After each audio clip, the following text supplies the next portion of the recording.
Hello, good morning. I'm Ashok Kurokode, consultant rhinologist and anterior skull base surgeon from Winchester and University Hospital, Southampton, UK.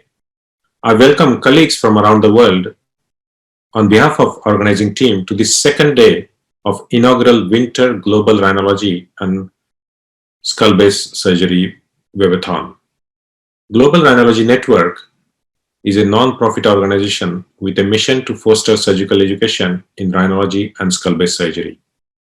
We have successfully hosted annual multi-center live surgical webcast, The Lioness, since 2014 in collaboration with Lion Foundation. Thousands of surgeons from all corners of the world have benefited from it. More than 2,000 surgeons from 110 countries have registered for GRACE 2020. We had hugely informative and engaging 15 sessions on endoscopic sinus surgery presented by eminent rhinologists and skull base surgeons on day one. We'll be having similar sessions today focused on anterior skull base surgery. This event is hosted at the Global Telemedicine Studio of Professor Wilco Grolman in Utrecht, the Netherlands. It is supported by Medtronic and Karl Storz.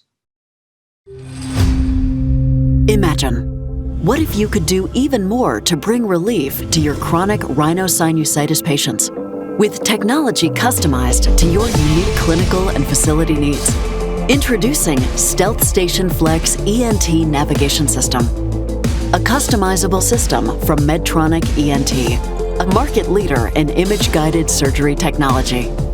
Featuring 6 hardware configurations, an optional portable card, 2 different electromagnetic emitter options, with flexibility in hardware design and optional software functionality. Get everything you need and nothing you don't with Stealth Station Flex ENT. Let's flex forward. Contact your Medtronic representative to customize a navigation solution that's right for you.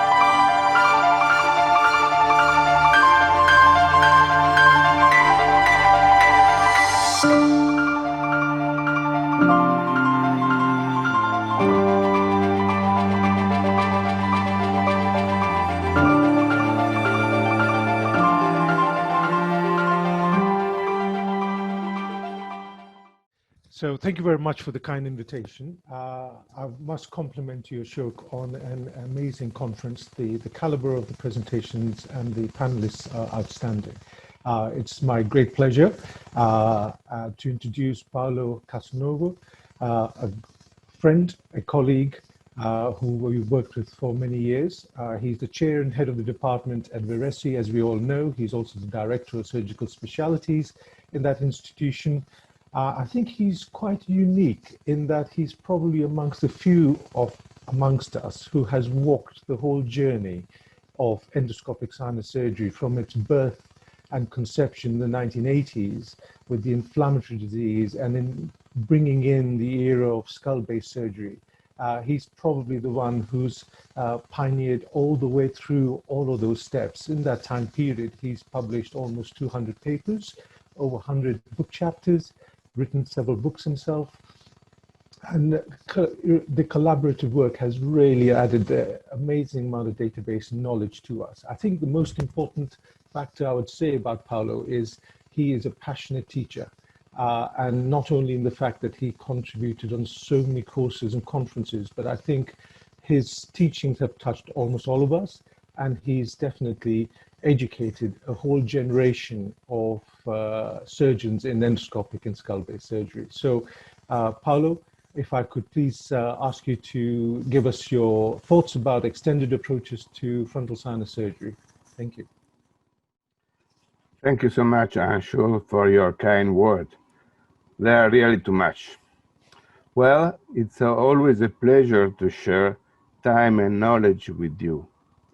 Now, my topic today is the extended surgical approaches to the frontal sinus pathologies. And I want, first of all, give you greetings from Varese in the north part of Italy, and to share with you my experience when I use the extended approaches for the frontal sinus and how I do it. When, of course, for mechanical trouble problems and for biological causes. What I mean for mechanical trouble, when we have to perform surgery in already operated patient, like this lady that was already operated through a transcranial approach, and still there are pathologies in the far lateral part of the frontal sinus. And we did a draft type 3 procedure reaching the far lateral part of the sinus itself. Or when another mechanical troubles is when there are scarring, occluding the frontal sinus, the floor, and we have no landmarks, like in this case, after resection of malignant tumor, there was a completely scar of the draft type 3, and there is a mycotic signal in the frontal sinus, and we have no way, no landmark to reach. So we have to use the navigation to open the floor of the frontal sinus without damaging the skull base reconstruction we have already done. So we use different instruments like diode laser and like curved drill and navigation system. And we have to remove this very thick scar, reaching at the end the content of the frontal sinus, and you can appreciate how thick was the mucus with the hyphae inside. So at the end, we have the completely open of the frontal sinus. Of course, we have to use the extended techniques also for biological causes. In the Staphylococcus aureus, in the massive chronic rhinosinusitis with a T2 inflammation, in the case where we have osteitis or in tumors. In all these cases, we need to perform extended procedure. In this case, with the persistent osteitis, we do first a draft 2B, but was not enough to control the inflammatory, the recurrence of the inflammatory disease. So after 2 years, we have to perform a craniectomy and a Riedel Mosher techniques with the complete resection of the anterior and posterior plate of frontal sinus, and then 6 months later reconstruction with the cranioplastic technique. So, how I do the extended procedure? We can divide in endonasal approaches and in external approaches. For the endonasal approaches, draft 2B and draft 3 are the techniques, and orbital transposition is the evolution of these techniques. For the external approaches, of course, osteoplastic flap is the main use techniques, but we use also in the last 10 years the superior eyelid approach for the floor of the frontal sinus is very useful. And for the very critical cases, we still use an external frontal craniotomy with the Riedel Mosher techniques. So we now go for each of these approach, draft type 2 and draft type 3 techniques, then superior eyelid, osteoplastic technique, and reader motion. Of course, draft 2B means the resection of the floor of the frontal sinus between papyresia and the septum. And we can enlarge to the contralateral frontal sinus with draft 2C. And you can see the landmarks here are the superior insertion of the middle turbinate and the first olfactory fiber and the posterior wall of the frontal sinus. And to perform draft type 3, we make the complete resection of the floor of the nose from one papyresia to the other with the resection of the cranial portion of the nasal septum. Of course, the landmarks are to avoid the damage of the anterior cranial fossa. We have to identify the branch of anterior ethmoidal artery, septal branch, the first branch we can identify, and we drill out the floor of the sinus just in front of this branch. Just behind this branch, there is the first olfactory fiber. And these are the other landmarks. The posterior wall of the frontal sinus is the first landmark we use when the anatomy is still preserved. The lacrimal sac we expose and we use when we have no other landmarks. Of course, the posterior wall of frontal sinus is the easier landmark. We have mainly 5 landmarks. So posterior wall of the frontal sinus, then lacrimal sac on the lateral hand, then common lamella, the superior insertion of the common lamella of ethmoidal turbinates in the skull, and the first branch, septal branch of the anterior ethmoidal artery, and 5, the first olfactory fiber. All these 5 landmarks are in the same coronal plane, and the same coronal plane of the posterior wall of frontal sinus, insertion, anterior insertion of common lamella and the first branch of the arteries. You can see we are in the right side, and this is the septum, and you can appreciate the superior insertion of the lamella, common lamella of the turbinates, and this is the first branch of the anterior ethmoidal artery septal branch, and just behind you can appreciate the first olfactory fiber.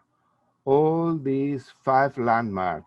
You can use one or the other regarding the anatomy and the biology of the lesion you are dealing with. And the landmark of the lacrimal sac usually is the last one. When you have no other landmark, you have to expose the sac, and this brings you in the frontal sinus. This is the approach for draft type 3. The landmark is the axilla of middle turbinate. We are using 0-degree scope and straight knife, round knife, to expose the first artery, the first branch of anterior ethmoidal artery. Then we move to resect the septum, and we do the same on the other side. So we have the 2 arteries, and we start to resect the floor, and we are in the frontal sinus. So mainly we have 2 ways, from lateral to medial, when the frontal recess is not involved in the pathology and is easier to see the posterior wall of the frontal sinus. So we are now on the left side, and now we cross the medial line. We have no risk to cross because we see the posterior wall of the frontal sinus. So we stay anterior to that landmark, and we can cross easier. And this is the flap to cover. Or we can make the approach from medial to lateral when we have not to enter in the frontal recess. So because there is a tumor, for instance, so we need to go directly to resect the floor of the frontal sinus from medial to lateral approach. This is a case of a multi-operated patient, and we do need to remove the inflammatory disease in the frontal sinus, and we don't want to make another external approach for the complexity of the disease, but we have to open this mucus seal in the scar, and with the draft type 3 procedure, we can reach the goal, the target. After draft type 3 procedure, when it's possible, related to the anatomy, to the space we have, we like to make a flap to resurface the bone. So the concept is that we don't want to leave bone naked, and we like to resurface the bone. The posterior wall of frontal sinus, we use a pedicle flap and on the anterior ethmoidal artery septal branch. For the anterior wall, we use a random flap and was pedicle on the lacrimal pathways, and it's a random flap. The posterior one is pedicle on the septal branch of the anterior ethmoidal artery. So on the left side, you see the flap for the posterior wall, pedicle on the septal branch of the artery. This second, on the right side, the flap is for the anterior wall, and this is a random with no any real pedicle, but it's a random flap on the lacrimal pathways, and this make a rotation of the two flaps. This was rotated posteriorly, and this was rotated anteriorly. In this way, posterior rotation, and the pedicle was the artery septal branch, and this is the random flap for anterior wall. This was a case, but I want to shorten to show you the final result after the resection. So finally, this is the posterior flap. This is the posterior flap, and this is the anterior flap. To leave no bone, to resurface the exposed bone of the floor of a frontal sinus. Okay, now we move for the orbital transposition. When we use orbital transposition, when we have to reach the far lateral location in the frontal sinus. And orbital transposition means to resect the papyracea. We are now on the left side. We have to cauterize and to cut the anterior ethmoidal artery so we can push lateral the periorbit. And you see, we expose all the supraorbital recess, and we can reach the far lateral approach. A case of this approach is for this inverted papilloma with Foci-squamous cell papilloma.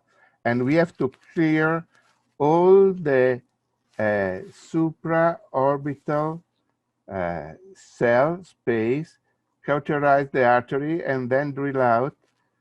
And you see, drill out the papyracea, and we have to drill out, and then we can push with a curved suction. We push the periorbit lateral, and with the curved drill, we can resect and expose all the supraorbital recess and clear from inverted papilloma. This was inverted papilloma with the Foci or squamous cell carcinoma. So we have to resect the bone and then to resect also the dura itself to clear. And this was the resection of the tumor. And we have also to resect the dura.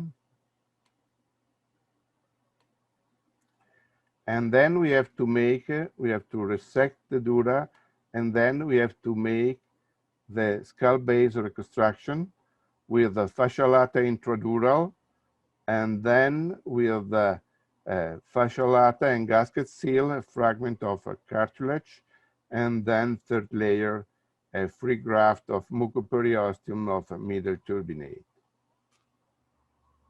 And this was the result after 2 years. And this is a NED after 5 years. Of course, we did adjuvant EMRT, because we have to remember always that the squamous cell carcinoma on inverted papilloma has the same aggressivity of the squamous cell carcinoma.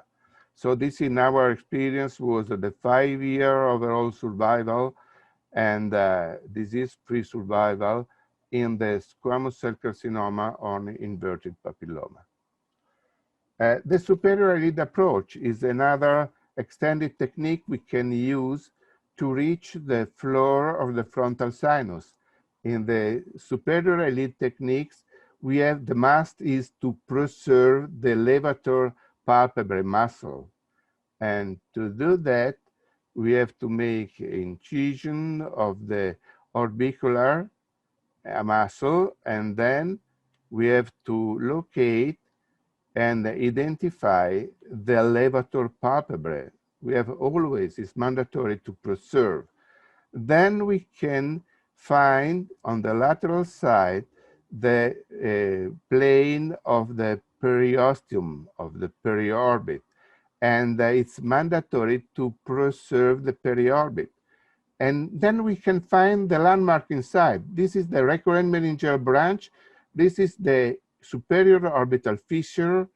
And then medially we find the optic nerve, and then the posterior ethmoidal artery, and then the intermediate ethmoidal artery, in this case, and the anterior ethmoidal artery. So we have all the landmark to have the orientation. And now we drill out the floor of the frontal sinus, and with the 45-degree scope and with the curved drill, we can control all the boundaries of the frontal sinus. And at the end, it's very cosmetic approach, and we do not need to reconstruct the floor of the sinus, and we can use 6 hands inside the surgery. And we do use this approach when there are bone separating the lateral component and the medial component of the frontal sinus. Like in this case, with the mucopioceal of the lateral compartment with the bony wall dividing the 2 compartments. This was the case, and this was the approach, superior lead approach, and okay, marsupialization of the mucopioceal, and now with the curve, drill, and 45 scope, we locate the bony wall dividing the lateral and medial compartment. Of course, we make a draft type 1 approach in the nose, and then again, but it's much easier with the curved drill to drill out the bony wall from the eye than from the nose.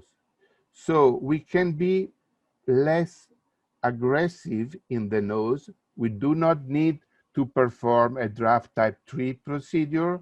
It's only draft type 1, and then superior elite.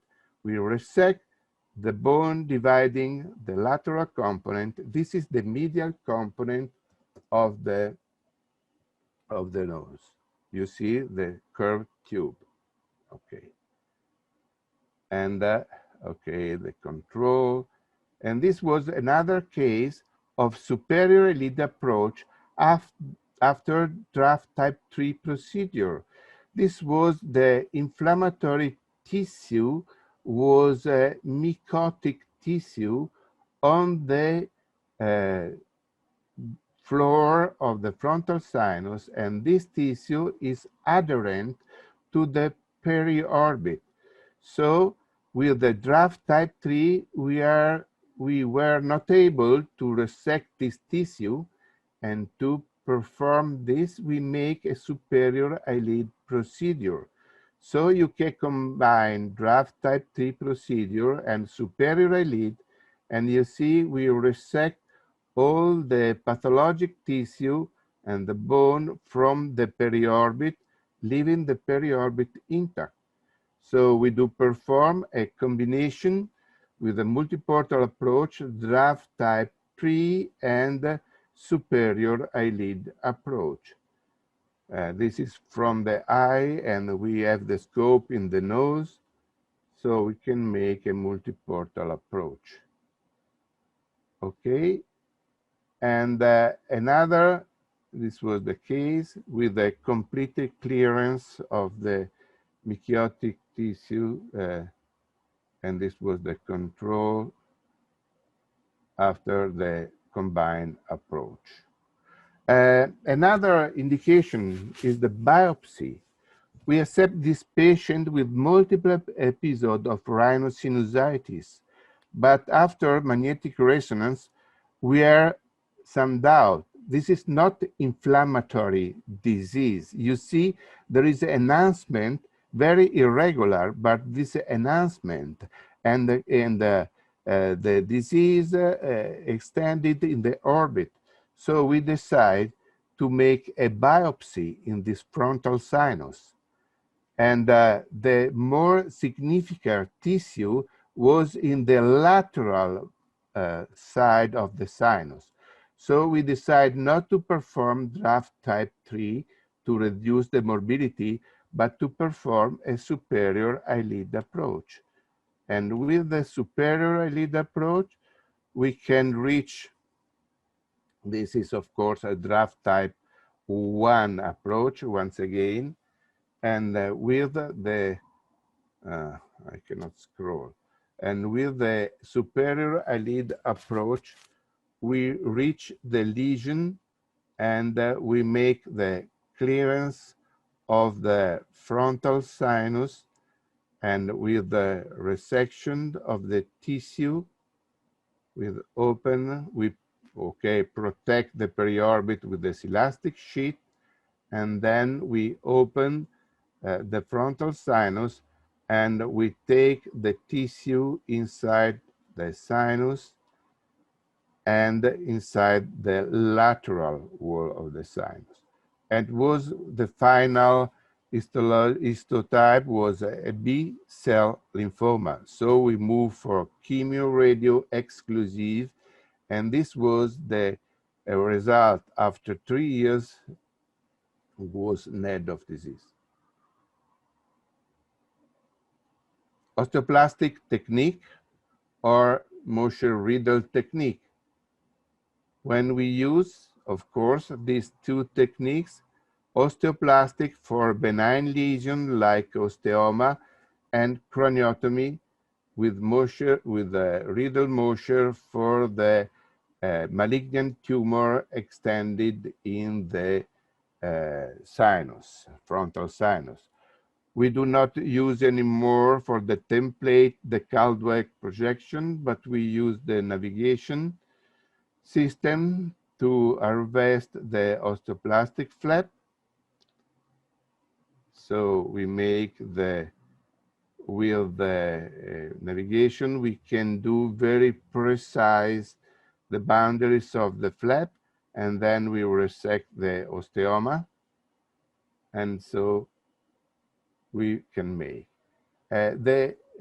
Sometimes we do need to make the completely resection of the posterior wall of the frontal sinus, so we need to make the cranialization of the frontal sinus. This was a case of female, 39 years old, and with the reparation of CSF leak, but there was inserted in sinus, inside the frontal sinus, a bony wax. The bone wax is terrible for giving persistent inflammation. So in this case, there is osteitis, and we need to perform a resection, and you see we can remove all this material that was bony works that give a persistent osteitis. And then there was osteitis of the posterior wall. So we have to resect completely the posterior wall, and then we close the frontal infundibulum, the connection with the nose, with the graft of fascia lata. And if the space is very large, we can use a pedicle flap with anterolateral tie flap. And of course, if there is a malignant invasion of the frontal sinus, we do need the Rhinology procedure, mean resection of anterior and posterior bony flap of the frontal sinus, and these are the indication. And this is a case of persistent squamous cell carcinoma in the superior portion of the frontal sinus, and we do perform approach with the resection of the anterior and posterior wall of the frontal sinus, completely resection, you see, and suture of the dura, and then we make the closure with the temporoparietal flap and muscle, and then we leave for 6 months to be sure of no superinfection, and then we make the reconstruction. We can use different biomaterials with the titanium or with the ceramic, the CAD/CAM techniques, and reconstruction of the anterior wall of the frontal sinus. And this was the final result. In these 8 years, we make 21 cases of Rhinology, and we have 33% of complication, external hematoma, skin infection, cranioplastic, mucopyseal, so it's quite a difficult procedure. In conclusion, frontal sinus surgery is the hardest step in endoscopic sinus surgery. So we need a very deep knowledge in the anatomy. And then we have to be very flexible to choose the right approach, surgical approach, because they are tailored according not only to the anatomy, but also to the pathology we have to deal with. And we have considered that with the multiportal approaches, we can choose the less aggressive, the less morbidity surgery. So the superior elite approach is a very good approach to reduce the morbidity of the draft type 3 procedure or the osteoplastic procedure, because this approach gives you all the space to control all the boundaries of the frontal sinus, and you do not need any reconstruction because the orbit roof make spontaneous the reconstruction. So the external approaches, the craniofacial resection, the external approaches for the frontal sinus, the techniques for the reconstruction with the pedicle vascular flap has to be in the armamentarium of the surgeon dealing with these pathologies. Thank you so much. And I want to acknowledge all the crew, the resident, and all the crew of the ENT and neurosurgeon in our department.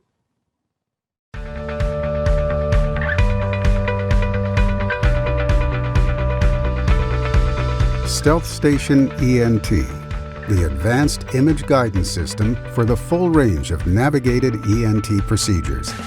Engineered with you in mind based on decades of scientific, clinical, and engineering expertise. We're expanding what was previously possible with image-guided surgery.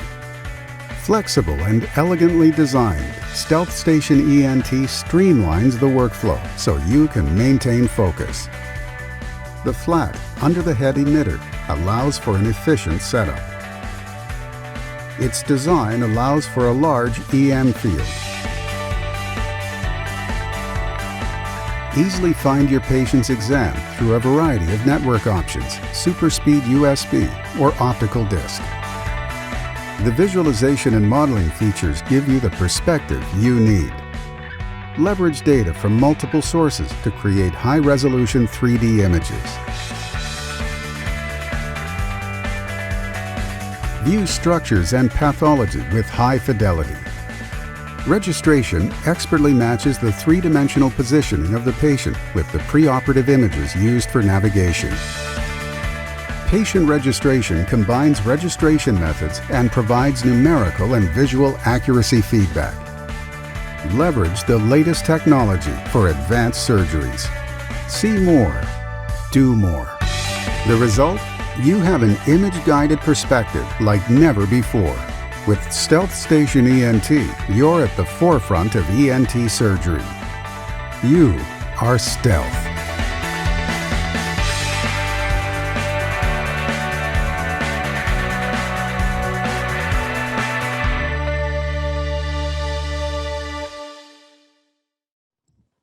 Thank you very much, Paolo. That was an amazing walk through all the extended approaches from the endoscopic graft 2B all the way to Riedel's procedure, and also sharing with us how your decision making is coming through.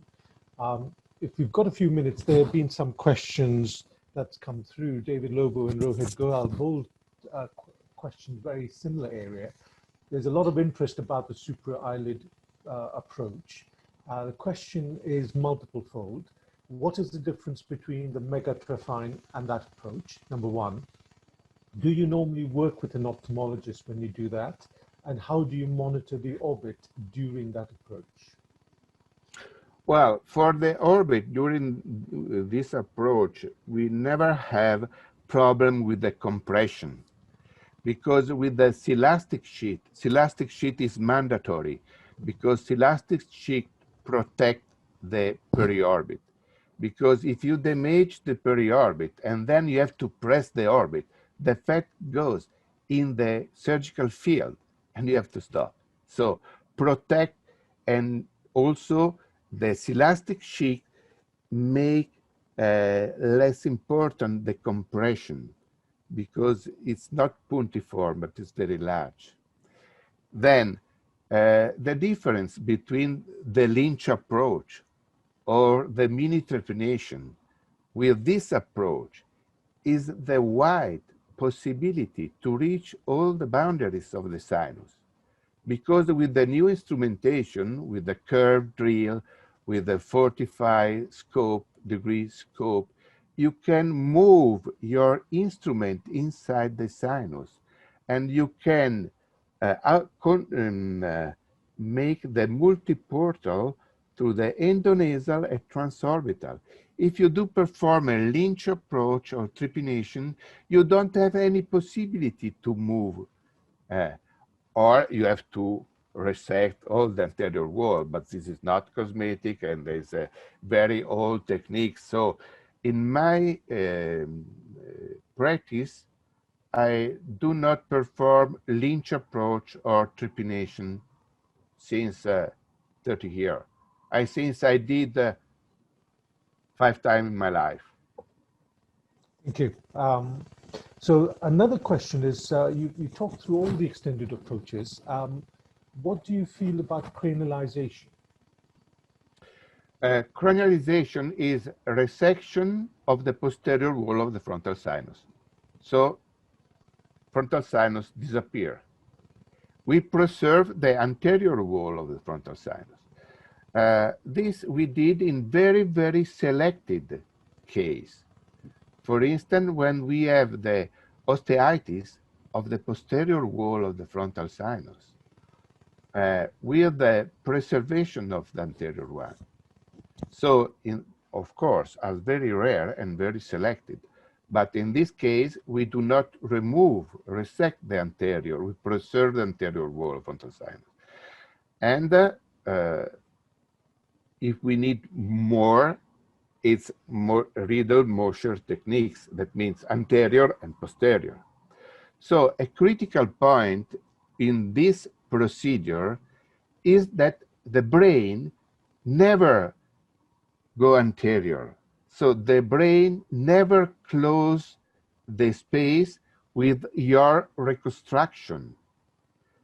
So when you make the reconstruction time after 3-4 months, no, you have to be very, very sure to resect all the mucosa, because a mucocele can arrive below the reconstruction also after 5 years, 6 years. So very late. And if you have space between the brain that never go ahead and the reconstruction, you have to fill this space. And sometimes to fill this space, you need pedicle flap. For instance, the anterolateral thigh flap. With the pedicle, you can use very successful to fill in the gap between brain and your reconstruction, because brain never expand. Brain always stay in the position, never expand. Thank you very much. One last question, if I may, is with the draft 2C, do you normally do anything to the frontal recess on the contralateral side? Well, if the anatomy of the contralateral side is fine, I mean, if the ostium of the contralateral frontal sinus is functioning, I don't need to do anything on the other side. I think it's just to make a point that we got to be careful that just entering into that sinus without actually ensuring the natural drainage is functional is very important. It's not, otherwise it becomes like an inferior meatal antrostomy for the maxillary sinus. Right. So I think, Paolo, I'd like to thank you and congratulate you on another very good presentation and a walk through the whole extended approaches to frontal sinus. Thank you very much. And I'll hand back to Ashok for the discussion and presentations. Thank you. Thank you once again to all of you. It's always a very nice. Before we leave, we're just going to launch a poll about frontal sinus surgery experience in the audience today. And maybe you can say a word of wisdom for young training surgeons who are considering to take some the sinus surgery on.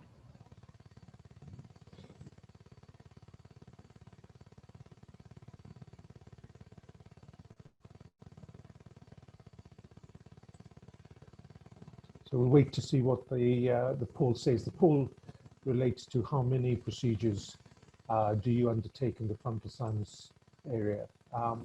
Whilst we're waiting for the poll to come through, I think frontal sinus surgery is kind of, I've often called it the last frontier. It's, you know, the sphenoid is often used as a gateway to a lot of pituitary surgery. People have developed quite a lot of skills there. Frontal sinus still remains a challenge in a lot of people's practice. As was in my case when I first started learning it. And I think my philosophy I would probably like to share is that it is a structured approach. It's a long learning curve. You're best to be guided by good teachers and also have adequate experience, but also don't shy away from the frontal sinus.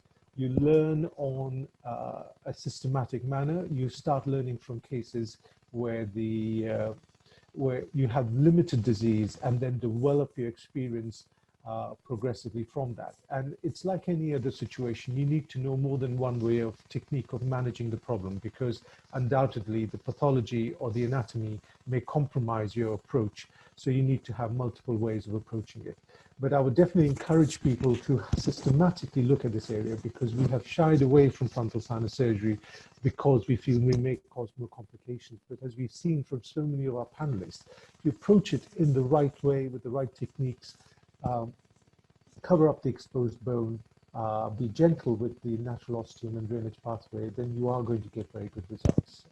Ashok, do we have the outcome of the